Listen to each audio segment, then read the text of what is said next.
আজকে এই ভিডিওটা একটুখানি অন্ধকারে করছি এই কারণে আমাদের চন্দননগরের যে রাজরাজেশ্বরী পুজো আছে সেটা তোমাদের দেখাবো। তো চলো প্যান্ডেলের দিকে আমরা ঢুকে, এখন প্যান্ডেল থেকে বেরিয়ে এসেছি, তবে প্যান্ডেলের ভেতরে ঢুকে তোমাদেরকে দেখাচ্ছি কীরকম কী হচ্ছে। প্যান্ডেলে ঢোকার আগে এরকমই একটা লাইটের আলোকসজ্জা করেছিল, যেটা দেখে চোখটা পুরো ধাঁধিয়ে গেল। ও অপূর্ব ধরনের একটা লাইট সজ্জা। তো চলো প্যান্ডেলের ভেতরের দিকে যাই আবার। আর ভিড় সেই মানে প্রো ম্যাক্স টাইপের ভিড়, এত ভিড়ের মধ্যে মানে দাঁড়িয়ে থাকা তো দূরের কথা, ওখানে কিছু করাও যাচ্ছিল না, এত ভিড়। এত ঠান্ডার মধ্যেও এইখানটায় বিশাল পরিমাণে গরম লাগছিল।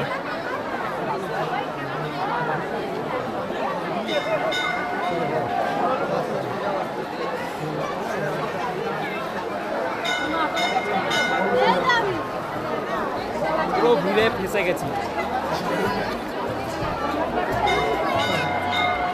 আসলে বন্ধুরা এখানটায় এতটাই পরিমাণে ভিড় ছিল যে সেই ঠাকুরের কাছে যেতে আমার বেশ কিছু সময় লেগে গেল। যাই হোক, ঠাকুরের কাছে গিয়ে তোমাদেরকে একটা ভিডিও শেয়ার করবো, তো তোমরা দেখতে হবে আমাদের এখানে চন্দননগরে কীরকম কী রাজরাজেশ্বরী ঠাকুর হয়। আমার তো খুব বেশ ভালো লাগে, আমি বহু বছর আগে একবার গেছিলাম, তো এই বছরই তোমাদের সামনে গিয়ে বেশ মনের ভক্তি ভরে তোমাদের সামনে শেয়ার করলাম যে ঠাকুর কীরকম হয় না। আশা করি তোমরা সবাই জানো, তাও আমি আমার আর এর মধ্যে তোমরা কারা কারা গেছো এটাও কিন্তু একবার জানিও, আর তারা কি এই ভিডিওর মধ্যে আছো কিনা সেটাও আমাকে জানিও, তাহলে বুঝতে পারবো হ্যাঁ তোমাদের মধ্যেও কেউ না কেউ আমার ভিডিও এই মুহূর্তে দেখছো বা দেখো। যাই হোক, প্যান্ডেলের ভিতরটা দেখো সেই লেভেলে লাগছে। এটা যদিও একটা আমার অ্যাকশান ক্যামেরা দিয়ে তো অনেকটা ওয়াইড হয়ে যাচ্ছে, তো আমি ফোনে করে তোমাদেরকে দেখাচ্ছি। এটা হচ্ছে ফোনটা একটু দিয়ে গেছে, তার জন্য খুবই দুঃখিত, সরি। হিল্যান্ড পার্ক, যাই হোক ইংলিশ আমার খুব ভালো হয়।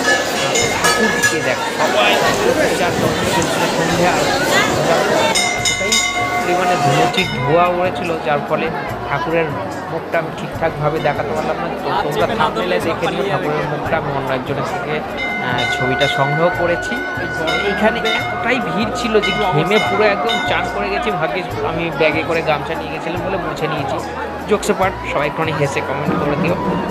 তারপর তোমাদের সাথে শেয়ার করব এই প্যান্ডেলের যে সমস্ত মেলাগুলো বসেছে, তো মেলাগুলোর মধ্যে একটাও কিন্তু আমি দেখতে পাইনি, মানে আমার কেনার মতন কোনো প্রোডাক্ট আমি দেখতে পাইনি। যাই হোক, ফেরার পথে একটুখানি বাদাম জিলিপি এই সমস্ত দেখতে পেয়েছিলাম, তাও কিনিনি। আমি আমাদের এখানে লোকাল মিষ্টির দোকান থেকে মিষ্টি কিনেছি, কারণ মেলার জিনিস আমার আবার ঠিকঠাক স্যুট হয় না, কারণ কুকুরের পেটে ঘি হজম হয় না, আমি কুকুর না। এত ভিড়, মানে এটা পুরো চন্দননগরের মধ্যে একটাই পুজো হয়, আর সব ভিড় হয়ে সবাই ঘেমে চান করে গেছে মোটামুটি এত ঠান্ডার মধ্যে।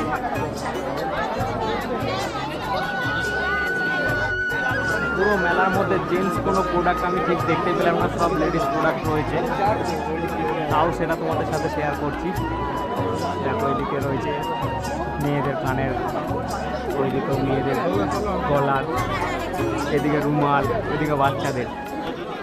আমরা নির্দয়। এই যে দাদু ব্যাগ দেখতে পাচ্ছে, সেটাও মেয়েদের, ছেলেদের কোনো ব্যাগই নেই। এখানে রয়েছে শুধু চশমা, যেটা আমি পড়ি না এখনো পর্যন্ত। আর এখানে রয়েছে কাঠের মালা, ঠিক আছে। আর এইখানে একমাত্র একটা ইন্টারেস্টিং জিনিস রয়েছে যেটা আমি পাই না একদমই। 36-এ ওইটা উঠবে, যেটা কোনো দিনই কেউ পায় না। এই টিভিটা সব জায়গায় শো হয়। এটা হচ্ছে I M A disco dancer, Mithun Chakraborty এখান থেকে নাচ শিখেছিল। তো এটা এখন বন্ধ আছে, এটা ভয়ে চাপি না, কারণ চুলফুল ছিঁড়ে যায় বলে। আর এখানে রয়েছে বাচ্চাদের সমস্ত, মানে আমাদের মতন জেনারেশনের কিছু নেই ওখানে, শুধু বন্দুক দিয়ে ফাটানো ছাড়া। এবার মিঠুন চক্রবর্তীর ডান্সের, ডিস্কো ডান্সারের স্টেজ চালু হয়েছে, দেখো।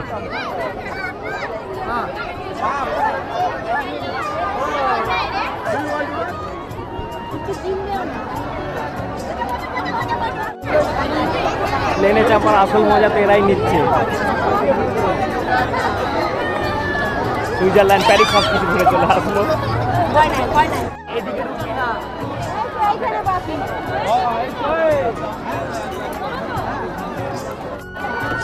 এরাই তো আর আসলে কার রেসিং করছে। নিচের দিকে দেখছে না, গিয়ার ফিয়ার চেঞ্জ করার দরকার নেই।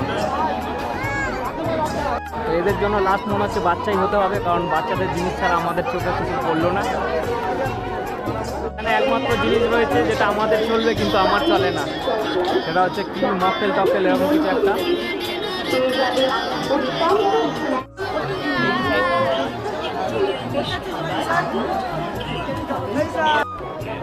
হ্যাঁ, শুধু মেলায় দেখতে এসছো, শুধু মেলা দেখবে কি কি খেতে ভালো? কিছু খেতে ভালো লাগে না, ঘুরতে ভালো লাগে। লস, টাকা লস। এইটা হচ্ছে আসলে আমার জিনিস, যেটা খাওয়ার মতো।